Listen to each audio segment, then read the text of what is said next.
coloquialmente a gente entende por cinema de ação são filmes que lidam com luta, ação de veículos, gente pulando, coisas explodindo e de uma presença massiva de uma luz homogênea e de uma temperatura de cor quente. Então, basicamente, esses são os elementos que a gente vai abordar aqui. Só que o nosso enfoque maior vai ser no movimento de câmera, por quê? Porque é algo que não se dá muita atenção nos cursos de cinema aqui no Brasil, né? Então, é muito difícil nos cursos daqui, você encontrar uma cadeira que dê enfoque nisso. Mas existe um problema maior a nível mundial, é de que não tem muitos livros sobre isso. Não tem muitos livros que se dediquem ao movimento de câmera. Você vai encontrar livros que fazem antologia do movimento de câmera, você vai encontrar livros que falem sobre a taxonomia do movimento no sentido técnico, tipo, o que você precisa para fazer o movimento X, o movimento Y, né? Só que eu decidi fazer esse curso quando eu descobri esse livro, que o texto dessa aula é desse livro. O nome do livro, a tradução é Movimento de Câmera no Cinema Narrativo, que ele tenta buscar uma taxonomia das funções, né? Então ele tenta tanto abordar as questões técnicas como as questões funcionais estéticas, né? Que é o que menos tem. É algo que foque na estética do movimento de câmera. Só que assim, esse livro ele vai de encontro ao movimento de câmera no contexto do cinema, que é diferente do contexto do movimento de câmera na televisão. Tipo, nesse texto introdutório ele fala sobre... Ele cita alguns teóricos que focam na ideia de que o movimento de câmera ele tem que ser algo que joga a narrativa para frente, né? Então tem que ser algo bem funcional. Na televisão já são outros termos, assim, o movimento de câmera e o movimento de corpos é quase obrigatório porque alguns teóricos classificam a imagem da televisão como uma imagem em constante metamorfose. Então, para manter isso, você tem que manter a câmera em movimento, você tem que manter os corpos em movimento, você não pode trazer uma ideia do estático. Mas especificamente essa distinção a gente vai ver mais para frente. Hoje a gente vai focar em alguns assuntos desse texto. Então, além de a gente buscar esse embasamento teórico do que é o movimento de câmera no cinema e do que é o movimento de câmera na TV, eu quero abordar essas duas coisas de tal forma que a gente consiga aplicar nos nossos trabalhos, né? Porque, assim, os cursos de cinema do Brasil não dão enfoque nisso e as pessoas acabam não praticando muito o movimento de câmera, acabam aprendendo por fora. Eu aprendi por fora. Na verdade, eu aprendi muito mais observando do que lendo, porque, como eu disse, não tem muito material. E o pouco material que tem é em inglês, né?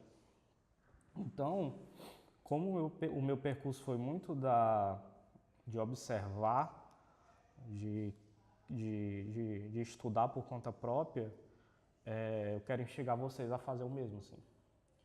Então, os exemplos que eu trouxer de filmes não vão ser de coisas do outro mundo, tipo filme da Iugoslávia dos anos 60, 80. Eu vou trazer filmes que já estão no repertório visual de vocês, certo?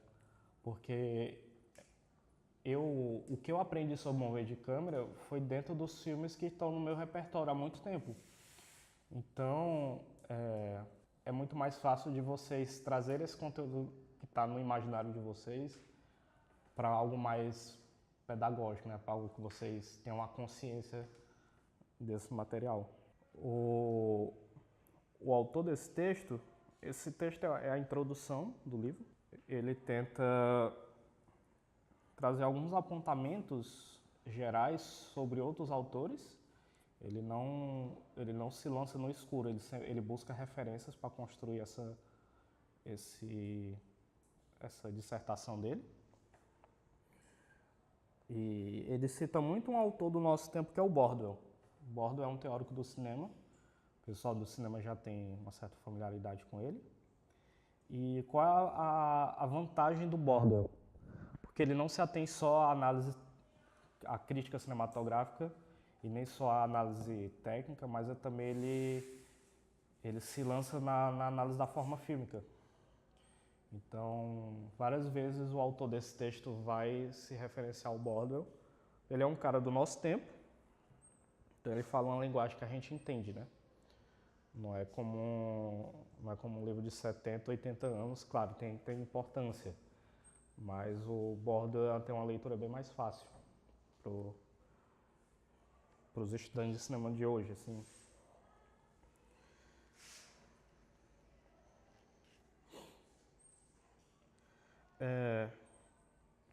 Então, uma das coisas que ele começa a pontuar é que o cinema contemporâneo, eu vejo aqui contemporâneo no sentido literal, contemporâneo do cinema de hoje. Então, sempre que eu me refiro a cinema contemporâneo, é o cinema dos 20, 30 anos pra cá. E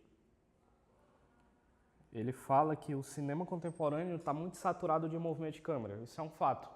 Todos os blockbusters, todos os filmes, eles estão extremamente saturados de movimento de câmera, de uma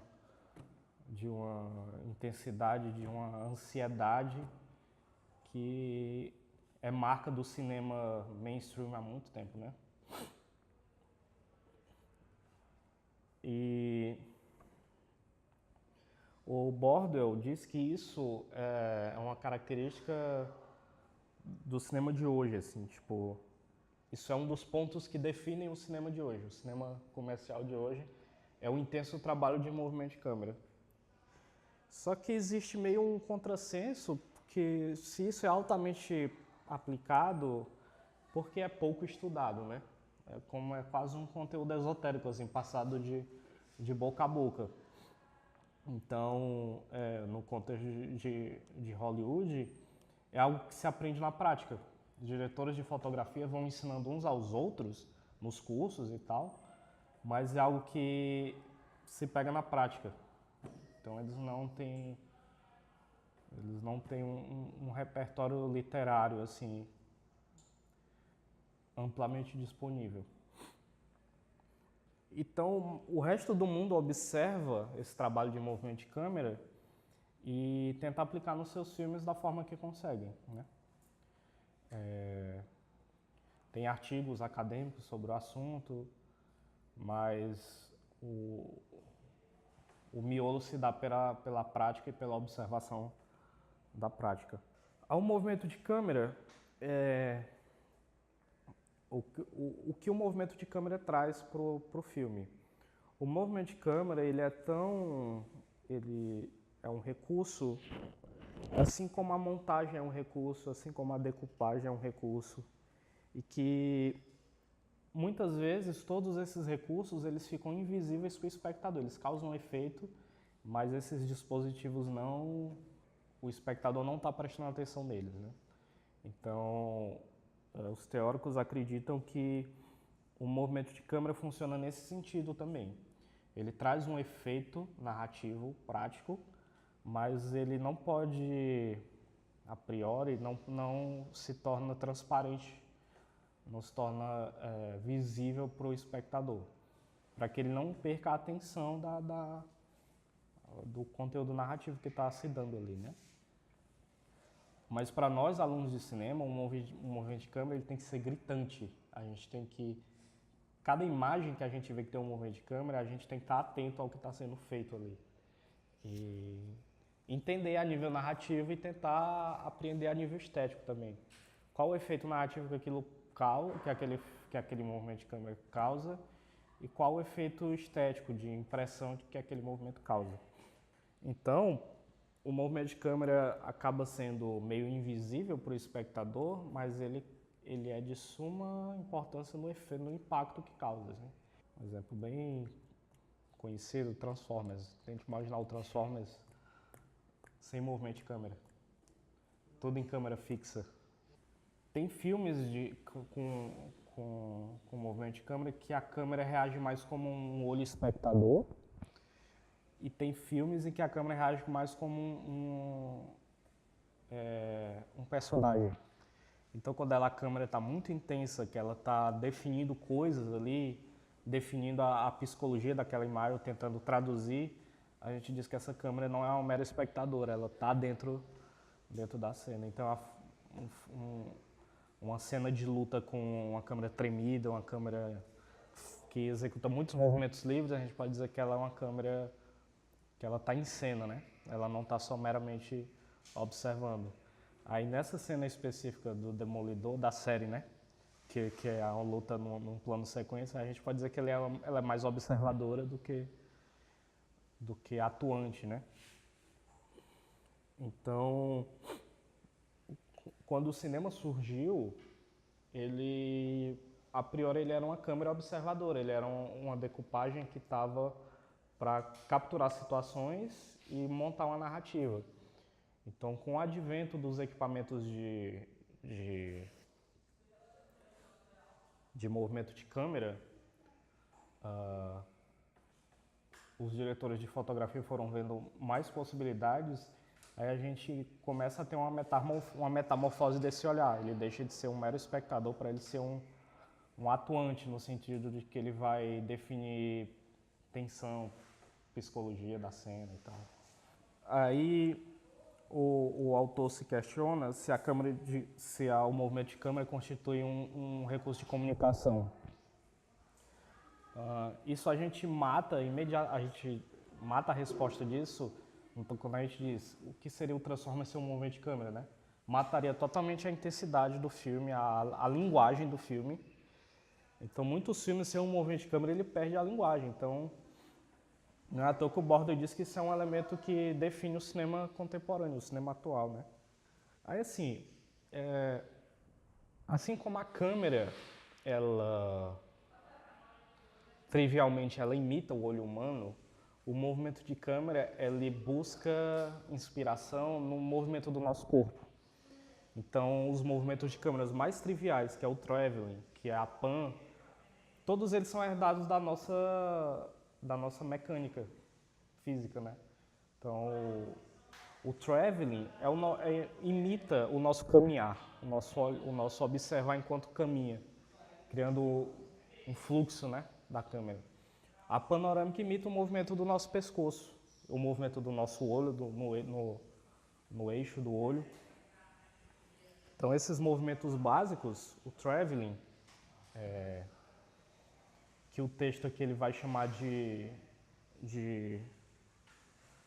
um traveling para frente, é que ele chama de push-in, né? Empurrar para frente. E a panorâmica, que é um movimento no eixo da câmera, limita o nosso movimento do pescoço, o nosso movimento do olho. Então, esses movimentos triviais, eles buscam referência na fisiologia, né? Mas tem alguns movimentos que não têm uma relação direta com a gente, assim, com a nossa cultura visual orgânica, né? Tipo, o movimento de câmera livre. O movimento de câmera livre, ele começa, na verdade, de certa forma, com a invenção do Steadicam, né? O Steadicam que proporcionou o movimento livre de o operador de câmera circular o personagem, circular o ambiente. Aí, digamos que esse movimento é uma síntese do traveling e da panorâmica e mais uma ideia de um recurso livre, né? Aí, por que no nosso contexto brasileiro a gente não vê muito o trabalho de um movimento de câmera? Eu iria citar que o movimento de câmera, por causa dos cursos que não ensinam isso, mas eu prefiro dizer que antes disso o nosso cinema não tem uma presença do movimento de câmera porque o equipamento de movimento de câmera é caro, para começar, né? Para você fazer movimento de câmera, você precisa de equipamento para movimento de câmera. Isso, assim, não é algo amplamente disponível. O que é amplamente disponível para a gente são tripés, né? Então, a gente é condicionado a fazer planos estáticos porque o dispositivo mais barato é o tripé. Aí tem você vê filmes nacionais que fazem movimento de câmera, mas muitos deles são presos ao zoom que muitas câmeras vão ter naturalmente, porque é da objetivo, ou a câmera livre, a câmera na mão, né? A câmera que você sente visivelmente que é uma pessoa segurando a câmera, né? O que não é condenável, é um cinema possível que se dá através desses elementos, né? Mas assim, encher um filme de movimento de câmera significa que você vai ter que fazer um investimento, infelizmente. Tipo, um traveling, um dispositivo barato, entre aspas, assim, para um traveling, é o slider. Não sei se vocês conhecem esse dispositivo. O slider é um trilho que você coloca em cima de 2 tripés. O slider você acopla, ele tem um carrinho e um trilho, você acopla a câmera em cima desse carrinho. Você consegue fazer esses movimentos lateral, mas você pode fazer para frente e para trás, dependendo da posição que você coloca. Aí um recurso barato é colocar o tripé dentro de algo que dizem como um carrinho de bebê, como um carrinho de supermercado, que eu já vi muito pessoal usando. Aí a fluidez vai depender do piso, né, que você tá usando. Aí assim, no Brasil a gente não tem a cultura do piso constante, né? Sempre tem os sulcos entre um piso e outro, né? Aí você vai fazer com um carrinho, aí a cada meio segundo ele fica trepidando, né? Já para fazer um Steadicam é um dispositivo extremamente caro, caríssimo, né? Mas a gente tem as opções mais baratas que são os Glidecams, né? E outros dispositivos similares que são chamados de Steadicam, mas na verdade eles são glides um pouco mais robustos, né? Que aquilo é um inferno para ajustar para você, porque você tem que calibrar ele para ele ficar perpendicular ao chão, né? Reto. Aí ele tem diversos pesos para você ajustar, então muito tempo se perde nesse ajuste, assim, nem gravando, é ajustando o negócio. Eu particularmente não gosto da Glidecam, porque como eu aplico um método de gravação em que a gente grava as coisas bem rápido, esse tempo que a gente perderia com a Glidecam seria um desperdício de tempo, sabe? Então, algo que eu faço muito nos meus filmes é o uso da panorâmica no tripé, um tripé com a cabeça fluida, mais fluida, né? Que a gente chama de tripé com cabeça hidráulica. Então, para os meus filmes eu uso esse tripé. Mostra aí, Saulo, a fluidez dessa cabeça aí.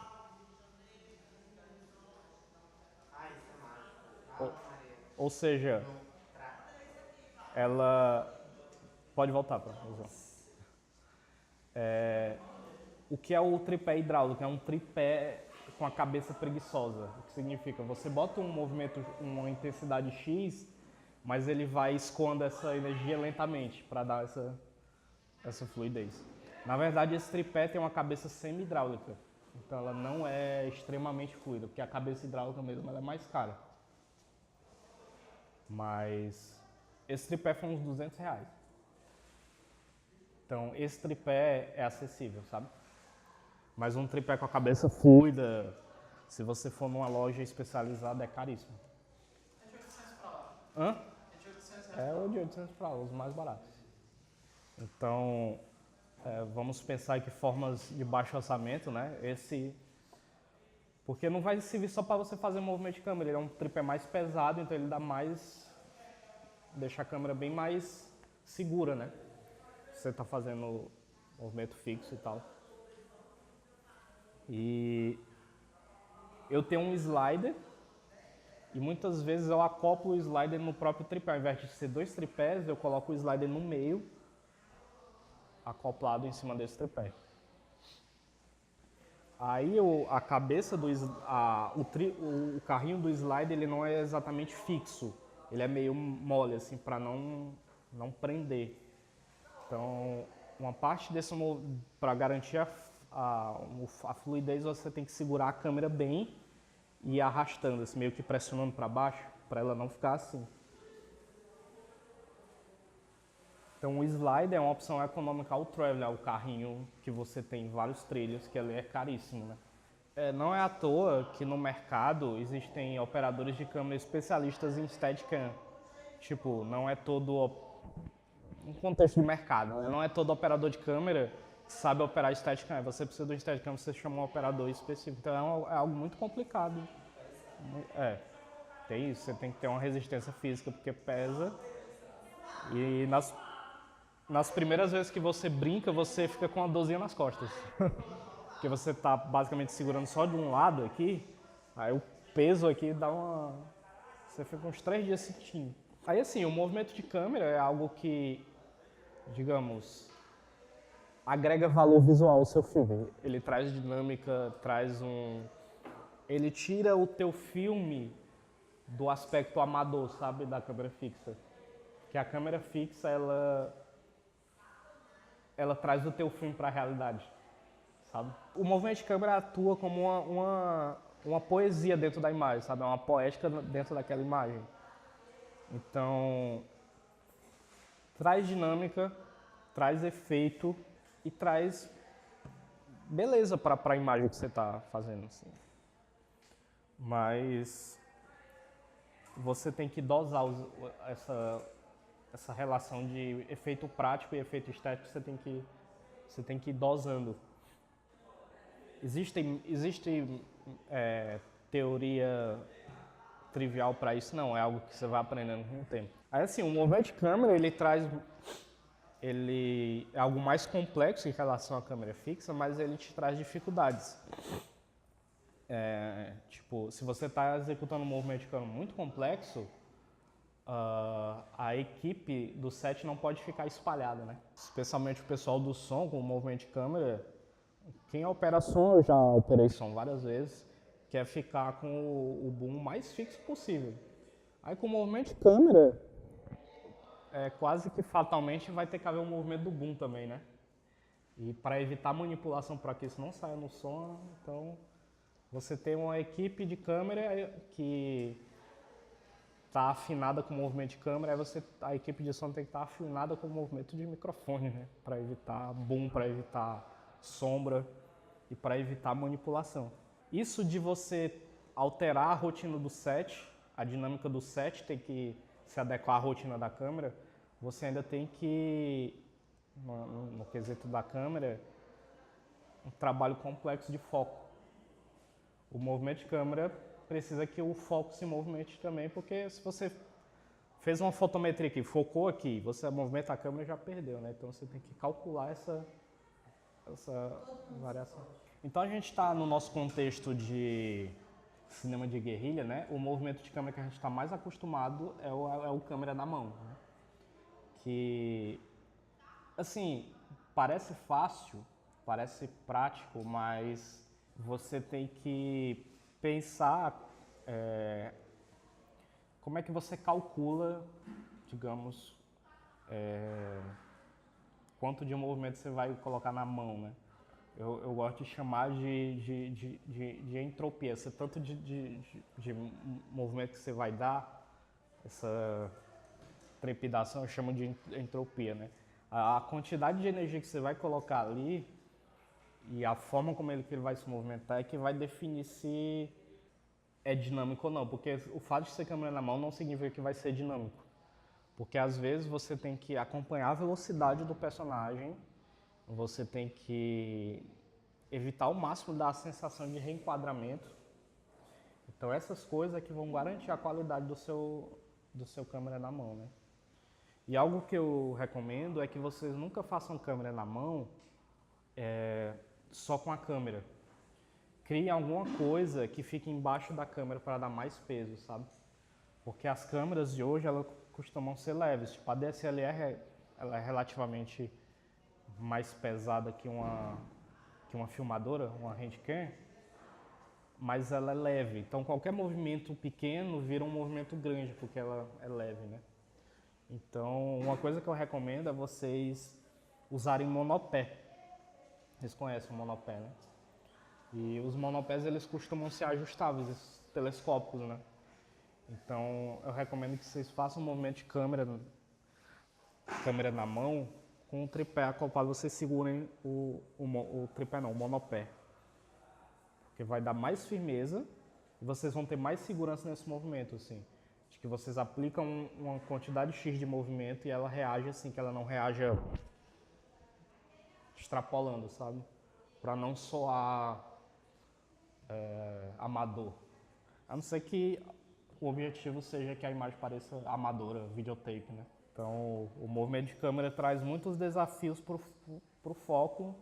Então, nas produções grandes você tem a figura do foquista, né? E uma terceira pessoa observando no monitor se está realmente em foco. Então, é algo meio assim checado 2, 3 vezes para garantir que a coisa está em foco. Tem muito filme que vacila no foco, em movimento de câmera, assim, que você não percebe numa tela pequena, numa resolução baixa. Mas quando você assiste um negócio numa resolução alta, numa tela grande, você percebe que o foco às vezes ficou levemente doce ou ele focou tarde. Então, o movimento está ali, mas ele não focou durante, ele não sincronizou isso. Aí o plano fica estático, aí o foco chega um pouquinho depois, assim. Então, coisas que a alta definição e o 4K deixam essas coisas transparentes. Aí, assim, a câmera, no sentido de observador, ela observa um personagem no espaço, né? Tipo, uma câmera fixa, ela foca um personagem ou um objeto de interesse dentro de um contexto espacial. Já o movimento de câmera, ele tira a câmera desse contexto observador e coloca como um objeto que interage. Então, o movimento de câmera, ela interage os personagens com o espaço. Então, ele dá tanto o movimento ao espaço quanto o movimento ao personagem. Tem cineasta que acredita que a câmera não deve interferir na performance do ator. Mas a gente pode usar a câmera para acentuar a performance de um ator. Tipo, o ator está parado. Digamos que um personagem está chorando, né? Sentado ou em pé. Aí é comum esse tipo de situação ser feito com pequenas panorâmicas, com a câmera ao redor do personagem. Então, digamos que a câmera ajudou a acentuar algo que está estático, entende? Então, ela tentou tirar do estático e tentou caracterizar a psicologia dessa cena com o movimento de câmera. Tem diretor que não vai gostar disso, que vai simplesmente filmar isso estático. Mas aí vai de realizador para realizador. Assim, eu que aprendi movimento de câmera no contexto da televisão, que você sempre tem que deixar as coisas em movimento, eu sempre tento dar o máximo de movimento ao estático. Mas aí é uma questão estilística, não é uma coisa que você não pode fazer isso. É algo de decisão, né? O movimento de câmera, a gente fala movimento de câmera, mas a gente não vê a câmera e a gente não está vendo o movimento da câmera. A gente está vendo algo que vira um efeito na imagem, né? O movimento de câmera, ele tenta imitar ou ele tenta criar um movimento, induzir o movimento ao olho do espectador, né? É mais uma coisa que diz que o movimento de câmera é invisível. Ele é imageticamente invisível e ele é pensado de tal forma que o espectador não perceba, é a câmera que está se movimentando. Então a câmera fica num patamar virtual, né? Mas você pode fazer movimento de câmeras para que isso seja visível para o espectador, isso não é um problema. É mais uma vez uma questão de decisão. A televisão, como é muito frenética, ela dá a entender o movimento de câmera, ela deixa isso transparente. É algo que eu particularmente gosto. Mas o pessoal do cinema mais tradicional vai dizer que o movimento de câmera ele tem que ser invisível como a montagem, como a iluminação e como os diversos outros recursos para que o espectador foque na narrativa, que a estética do filme não vaze, entende? Então a câmera, a relação câmera e espectador, a câmera ela produz uma tela para o espectador, mas o movimento de câmera ele transparece a ideia de que a câmera está inserida no contexto da cena. Então ela passa a imersão, a imersão da câmera, o movimento de câmera transparece isso para o espectador. E isso envolve o espectador dentro da narrativa, sabe? Então o movimento de câmera ele joga o espectador para dentro da cena. Então se está havendo uma tensão, um drama, uma ansiedade ali, o movimento de câmera é uma energia que imerge o espectador, coloca o espectador para dentro da cena. Então o movimento de câmera é também um recurso de imersão. Então, mais uma vez, o exemplo do Transformers. O intenso movimento de câmera, o intenso... Vou entrar nem no mérito das explosões agora não. Mas os movimentos de câmera e também a câmera lenta, que o Michael Bay faz muito uso, essa energia que está sendo transmitida ali, ela prende mais a atenção do que uma câmera estática, sabe? A câmera estática ela está muito ligada à experiência do quadro, da pintura, né? O filme clássico por excelência, assim, ele busca uma relação com o quadro da pintura, com a composição, de algo de observador mesmo, de você observando. Já o movimento de câmera, ele convida o espectador para dentro da imagem, né? Um quadro pode ser imersivo, certamente, mas o quadro convida, né? O plano fixo ele convida você a observar, já o movimento de câmera ele te suga para dentro da imagem, né? Tem a relação do quadro passivo e da câmera ativa, né? Que ela te joga para dentro. Então, o cinema de ação tem causa esse efeito na experiência fílmica, né? Para quem quiser se aprofundar especificamente em Steadicam, ele recomenda um livro aqui de uma autora chamada Serena Ferrara. Isso, Steadicam, Técnicas e Estéticas, um livro de 2001. Steadicam, Techniques and Aesthetics, é um livro em inglês. Então é um livro técnico que vai abordar diversos aspectos da prática da Steadicam, especificamente. Quando eu estava estudando para TCC, fazendo filmes que seriam ensaios para o TCC, algo que eu queria trabalhar muito era o movimento de câmera. Então, aos poucos, eu fui comprando equipamentos para isso. Assim, fui comprando um tripé melhor, um tripé com a cabeça hidráulica e um slider. Então,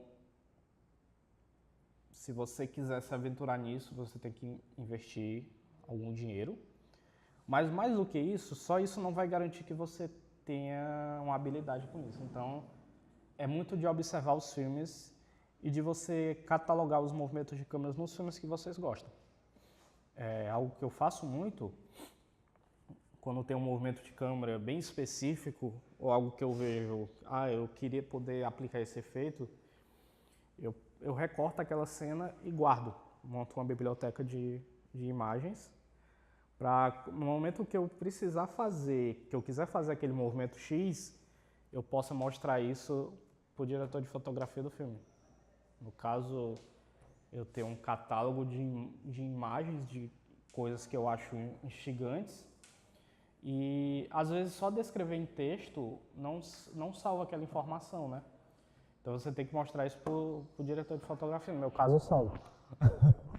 Então quando eu quero um movimento específico, eu tenho essa imagem e mostro para ele, para a gente pensar como fazer, né?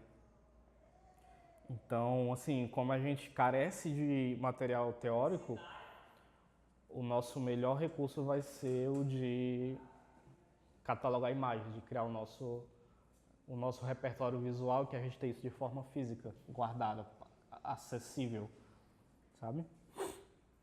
Só que o meu, na verdade, eu salvo na forma de GIFs, que não são planos imensamente grandes. Então eu vou disponibilizar o link para vocês verem como é que eu organizo. Na verdade, ele está mais num processo de armazenamento do que de catalogação, ainda não criei uma taxonomia clara para eles. Mas eu vou mostrar para vocês terem uma ideia. Então, um dos objetivos desse curso algo que vocês levem para a vida é isso de vocês terem um método parecido com esse ou igual a esse, em que vocês possam armazenar movimentos de câmeras que chamem a atenção de vocês, para vocês realizarem. Mas a prática de organizar imagens para estudá-la não é de hoje. Entende? Então, é horrível você catalogar imagens descrevendo elas, porque as palavras não dão conta por completo de uma imagem, né? E muito menos de algo que envolve pessoas, um cenário e um movimento de câmera. Então, armazenar essas imagens na forma de imagem em movimento. Aí, assim, para mim o movimento de câmera é tão importante quanto o roteiro, quanto a decupagem. Claro que o movimento de câmera está dentro da decupagem, mas eu enxergo isso como um departamento, sabe? Um departamento como o roteiro, como o som. Então, para mim o movimento de câmera é como um departamento criativo dentro. Então você tem um tempo para pensar o quadro, então tem um tempo também para pensar o movimento de câmera. Porque é algo que para mim é muito caro para o filme, o movimento de câmera. Assim como eu dou muita atenção à correção de cor, eu também dou muita atenção a pensar os movimentos de câmeras e a recorrer a esse meu catálogo de imagens, né? Quando imagens que eu nunca tentei fazer, a gente pega e vai tentando, vai adaptando. Às vezes nunca sai exatamente como a gente quer, porque a gente não tem o equipamento adequado. Então a gente tem que acabar adaptando com o que tem para criar um efeito similar e atender a um requisito estético narrativo, né? Aí assim, o livro cita de que a maior fonte sobre informações de movimento de câmera são as revistas e artigos da Sociedade de Engenheiros de Cinema dos Estados Unidos. Então, eu passo para vocês depois esses links. É uma espécie de associação de pessoas da área em que eles escrevem coisas, mas é um arcabouço bem mais técnico. Tipo, lançam um equipamento novo, aí eles vão lá destrinchar o uso dele e tal. Mas é uma fonte rica disso, assim. Então, Hollywood dá uma atenção imensa ao movimento de câmera, então é um departamento do filme, sabe? É um departamento dentro do departamento da fotografia. Então, em Hollywood, você ser um diretor de fotografia com conhecimento em movimento de câmera, Steadicam, é um diferencial enorme, porque a maioria dos blockbusters, dos filmes comerciais, vão querer esse tipo de recurso. Aí assim, às vezes nem tudo sai como a gente quer. A gente filma um movimento e não deu certo. Aí recai, faz estático mesmo. Uma solução é criar um movimento de câmera na edição. Criar um zoom na edição, criar um pequeno traveling. Assim, eu nunca vi nenhum método totalmente de edição que não soasse falso, sabe? É muito complicado você recriar um movimento de câmera na edição. Então, raramente é utilizado. Mas eu já percebi até em séries, algumas séries da DC, uma que eu não vou citar o nome, que de vez em quando, planos que precisam de zoom, de um pequeno traveling, eles não fazem, eles fazem na edição e fica perceptível, fica na cara, assim. Então, de vez em quando, a equipe acha, não, aqui pode fazer estático, pode fazer plano fixo. Aí chega na edição, chega na decupagem da edição, opa, eu precisava mover de câmera, e faz um negócio com keyframes na edição, né? Assim, é horrível, mas às vezes é um recurso para salvar, é melhor do que deixar estático, sabe? Eu acredito que seja falha de comunicação, assim, um choque de informações e uma decisão mal tomada. Mas isso é o de menos. O maior problema que eu percebo é problema de foco. Tem muitas séries com problema de foco e iluminação. E foco e uma iluminação mal pensada num filme de ação, ele faz seu filme desandar, sabe? Porque você para de prestar atenção na narrativa para ficar analisando o defeito, fica transparente, sabe? Aí o filme tem um ritmo, você tá assistindo num ritmo e isso tira o teu ritmo. Nas séries da DC, principalmente porque das que eu vejo, né? Flash tem alguns problemas de iluminação e fotometria que tira a atenção, sabe? Uma dica bem prática que eu dou, bem prática assim, em termos de iluminação, ela não é tão prática porque a iluminação custa dinheiro, né? Mas façam bom uso do rebatedor. O cinema do nosso contexto aqui, ele não perde muito tempo com a iluminação, mas deveria perder muito tempo pensando na iluminação. Eu tive algumas experiências de trabalhar com teatro, filmando espetáculo. Eles gastam horas desenhando a luz. Eles gastam horas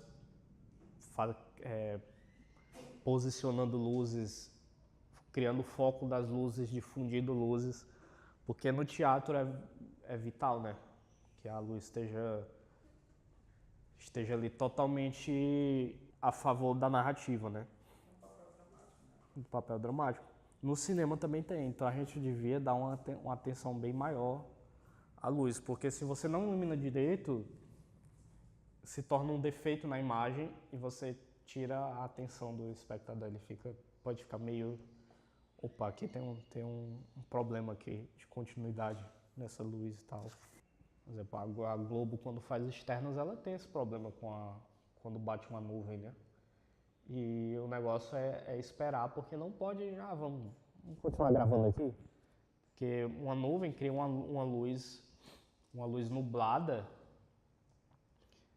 que mata os shadows da imagem, assim. Então ela destrói o contraste da imagem. Então eles podem esperar, né? A nuvem passar e tal. Mas a gente às vezes não tem como voltar outro dia para continuar. Às vezes é isso, assim, tem que continuar no outro dia porque a luz não favoreceu. Tem aquelas produções loucas que fazem externas em estúdio, tudo em estúdio, assim, os filmes dos anos 30, 40, faziam cenas de jardim e tal, era dentro do estúdio, assim, aí não tinha esse problema, né? Só que aí é um recurso caríssimo. Assim, no contexto de televisão, cinema nem tanto porque o orçamento já prevê tudo isso, assim. Mas quanto mais planos você tem para gravar, mais tempo você gasta, certo? Porque você faz um plano aí, pausa, aí você tem um tempo para produzir o plano seguinte. Então isso custa tempo e dinheiro, né? A televisão, ela evita, não é que ela evita ao máximo, mas ela evita o que pode dos cortes. Por quê? Porque quanto mais cortes, mais caro é para produção e para editar. Tipo, a quantidade de cortes influencia no orçamento de uma montagem. Então a televisão ela faz muito uso do zoom, do movimento de câmera, para evitar os cortes. Então é uma questão econômica, prática aí, né? Então, quando vocês observem programas de entrevista, essas coisas, em que a câmera tem que acompanhar a ação de várias pessoas ao mesmo tempo, assim.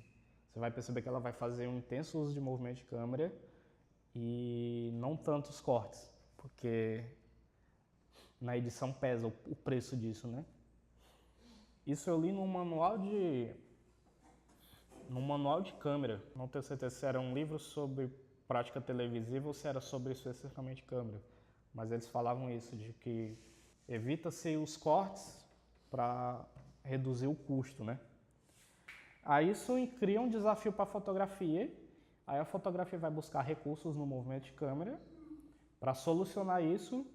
Aí fatalmente você tem um recurso estético, né, aplicado em cima disso. Aí você tem que ser tanto prático quanto criativo para que não fique uma gambiarra, né, só para reduzir o custo do negócio.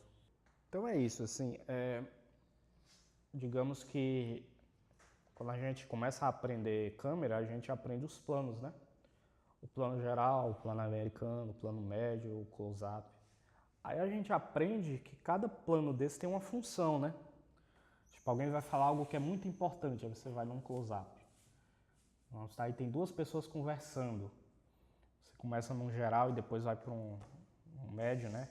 Você vai fechando. Então tem uma taxonomia clara. Os movimentos de câmera eles não têm uma taxonomia clara. Então não significa que eu só posso fazer traveling em situações específicas. Não, você pode fazer travelings que favorecem a narrativa, mas você pode fazer um traveling numa situação X que favorece a estética, assim, dá uma poesia para aquela imagem. Então não é algo claro, é algo que você vai descobrindo com a prática, tentativa e erro, assim. Erro não é nenhum termo certo, assim, é algo que vai favorecer ou desfavorecer um aspecto daquele plano que você inseriu o movimento. Então, para mim, movimento de câmera não é só um recurso narrativo, assim, nos meus filmes é algo da base do negócio, assim. Então, é como se eu levo um movimento de câmera assim como um aspecto de estilo de vida. Em que sentido? Eu gosto de consumir muito material rico em movimento de câmera e de intensidade de imagem, sabe? Então eu observo muito e faço muitas registros de recortar as coisas e guardar. Então eu estou constantemente pensando no movimento de câmera, sabe? Sempre que eu estou decupando, eu estou pensando uma cena, eu estou pensando em que movimento de câmera inserir. Que é algo que você se dedica meio que integralmente. Não é obrigado, mas para mim é algo que me deixa muito animado na hora de pensar um filme. É como eu vou usar movimentos de câmeras. Porque isso intensifica o poder e a qualidade da narrativa que você tá fazendo ali. Aí assim, esse livro ele vai seguir na sua taxonomia das funções, ele vai destrinchar minuciosamente diversos aspectos, só que é um livro bom, não é um livro ruim, mas ele não foca diretamente na prática, não é um manual que você pega, eu vou aprender isso para praticar. Então, o foco desse curso vai ser elementos práticos. Então, cada aula vai focar numa coisa, tipo, movimento de câmera relacionado ao corpo em movimento, movimento de câmera relacionado ao corpo estático, movimento de câmera relacionado ao olhar, ao observar, movimento de câmera ligado a questões psicológicas. Algo que você saia daqui já pensando como aplicar, sabe? Então, toda aula vai ter uma carga teórica, mas ela é bem enxuta para o prático. Porque não adianta eu fazer um curso de 8, 10 aulas só jogando teoria e no final vocês não conseguiriam fazer nada com isso, sabe?